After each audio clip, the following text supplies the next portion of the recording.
आज अपन बात करेंगे सहमति से तलाक। पिछले वीडियो में अपन ने बात की थी जो हिंदू विवाह अधिनियम की धारा 13(1) और 2 जो पति पत्नी दोनों को अधिकार देती थी और 13(2) केवल पत्नी को अधिकार देती। अब अपन बात करते हैं दोनों मिलकर एक ही प्रार्थना पत्र न्यायालय में पेश करके तलाक कैसे ले सकते हैं, जिसको सहमति से तलाक कहते हैं। और ये प्रावधान हिंदू विवाह अधिनियम 1955 में नहीं था। यह प्रावधान 1976 में इसमें संशोधन करके जोड़ा गया और ये नई धारा है वो 13(b) जिसको सहमति से तलाक कहते हैं। म्यूचुअल कंसेंट से आप डिवोर्स ले सकते हैं, क्योंकि यह एक सिद्धांत है कि जब दो पक्ष विवाह करने के लिए स्वतंत्र हो सकते हैं तो फिर उनको तलाक लेने के लिए स्वतंत्र क्यों नहीं रखा जाए और दोनों मिलकर अपनी सहमति से तलाक ले लें और वैवाहिक बंधन को खत्म कर दें। क्योंकि जब विवाह विच्छेद के लिए आप जाते हैं और दोनों पक्ष एक दूसरे से आरोप प्रत्यारोपण करते हैं और एक दूसरे से अजनबी बनते हैं, इससे बेहतर है कि आप दोनों राजी खुशी अपने दोनों को अलग कर दें, वैवाहिक बंधन को तोड़ दें और अपनी अलग अलग स्वतंत्र लाइफ जिए। इसके लिए इस प्रावधान को लाया गया। हालांकि इसका विरोध भी इसलिए हुआ था कि इतना आसानी से अगर तलाक मिल जाएगा तो फिर तो कोई मतलब ही नहीं रहेगा। इसको विरोध भी काफ़ी रहा, लेकिन मैं आपको बता दूं कि अब जो वर्तमान में प्रावधान है वो ये है कि पति पत्नी दोनों मिलकर जिला न्यायालय में एक ही संयुक्त रूप से प्रार्थना पत्र पेश करते हैं, जिसको विवाह विच्छेद की याचिका कहते हैं। इस आधार पर अब आधार क्या होंगे? सबसे पहला आधार है कि वो 1 साल या उससे अधिक टाइम से दोनों अलग अलग रह रहे हैं।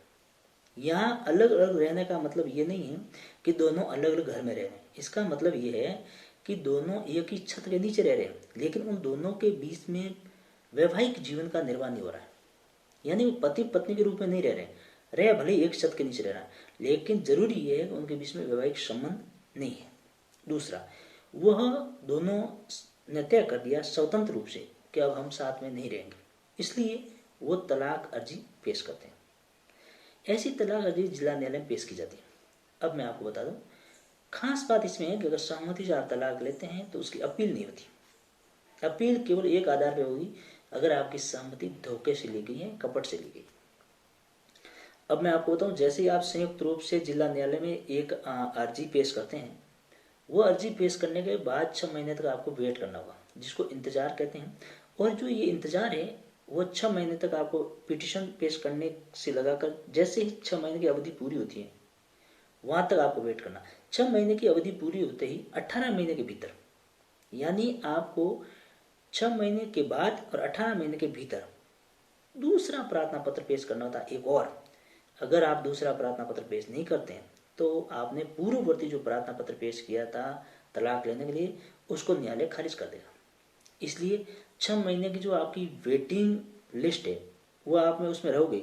और वो इंतजार इस बात का रखते हैं कि 6 महीने के भीतर हो सकता है आपके बीच में अंडरस्टैंडिंग या वैवाहिक जीवन का निर्वाह पुनः प्रारंभ हो जाए, तो फिर न्यायालय उसको खारिज कर देता है, क्योंकि जल्दबाजी में कोई व्यक्ति सहमति के लिए भी आ सकता है। इसलिए 6 महीने का टाइम दिया जाता है। 6 महीने के बाद जब आपका नहीं बैठता है तो दूसरी प्रार्थना पत्र आप पेश करते हैं न्यायालय में, वो भी संयुक्त रूप से करते हैं। तो न्यायालय उस पर सबसे पहले जांच करता है। जांच इस बात की करता है कि जो आपने पिटिशन में तथ्य बताए वो सत्य हैं और ऐसा तथ्य जो आपने लिखे हैं वो आपकी सहमति स्वतंत्र थी, आपने किसी के कपट से तो नहीं लिखे हैं, आप किसी धोखे में तो नहीं है, आपके बीच में दुस्संधि तो नहीं हुई है, एक दूसरे को फायदा पहुंचाने के लिए तो नहीं हुई है। इस तरीके की जांच होना जरूरी है, क्योंकि आपने देखा होगा आजकल लोग सरकारी नौकरी लेने के लिए दोनों मिलकर तलाक पिटिशन पेश कर देते हैं और तलाक ले लेते हैं। कुछ टाइम बाद तलाक की डिक्री होती है, पत्नी को नौकरी मिल जाती है, उसके बाद दोनों साथ में रहते हैं।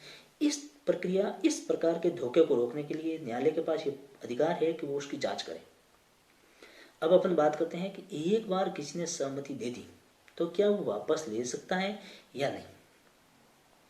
मैं आपको बता दूं, राजस्थान उच्च न्यायालय ने संतोष कुमारी बनाम वीरेंद्र कुमार के केस में कहा कि अगर बाकी शर्तें सारी पूरी हो जाती हैं तो हम तलाक 6 महीने से पहले, जो आपकी अवधि है 6 महीने से पहले नहीं दे सकते, 6 महीने से पूर्व या 18 महीने के बाद भी तलाक दे सकते हैं। यह राजस्थान उच्च न्यायालय का फैसला था, जिसको सर्वोच्च न्यायालय ने भी इस बात की पुष्टि की थी कि यह फैसला सही है। उसके बाद मैं आपको बता दूं, एक केस था जिसमें न्यायाधीश गॉडविल थे, उन्होंने कहा कि अगर सहमति से कोई तलाक पिटीशन पेश करते हैं और सहमति वापस ले लेते हैं तो उनका मानना यह था कि फिर तो सहमति से विवाह विच्छेद का कोई औचित्य ही नहीं रहेगा। आपने एक बार तो सहमति दी, दूसरी बार वापस ले ली, तो वो उनका मानना था कि ऐसा नहीं होना चाहिए।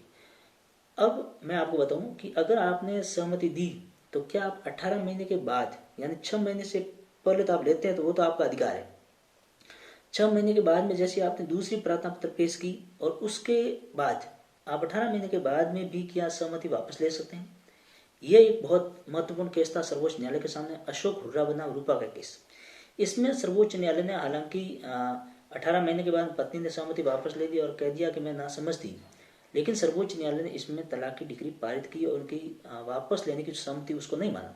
हालांकि सर्वोच्च न्यायालय ने यह भी कहा कि राजस्थान उच्च न्यायालय ने जो संतोष कुमारी बनाम वीरेंद्र कुमार के केस में जो कहा था उसमें एक चीज और ये भी कही थी कि सहमति वापस ली जा सकती है।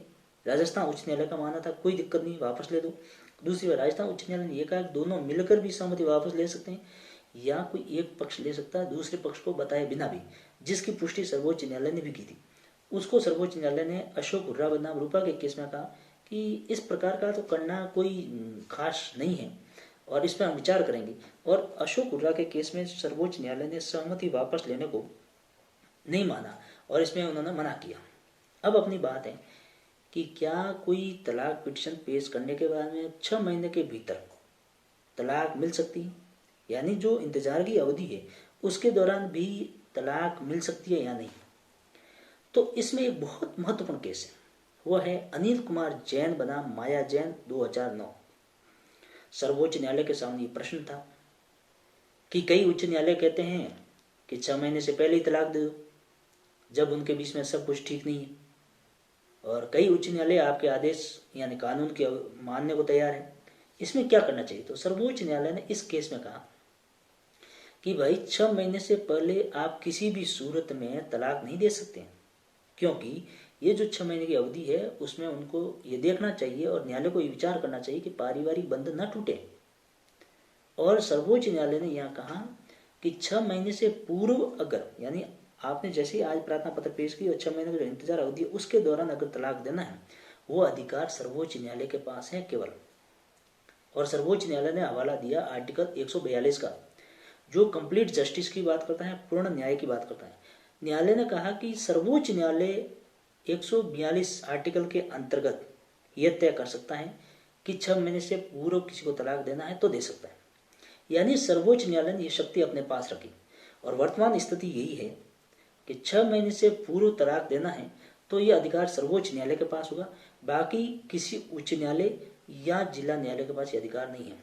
मेरा कहने का मतलब यह है कि सहमति से तलाक लेना है तो आपको 18 महीने या 18 महीने तक की अवधि उसके बाद में भी आपको तलाक मिल जाता है।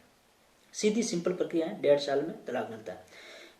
फर्क यह है कि आपको 6 महीने तक इंतजार करना होगा, फिर दूसरा प्रार्थना पत्र पेश करना होगा।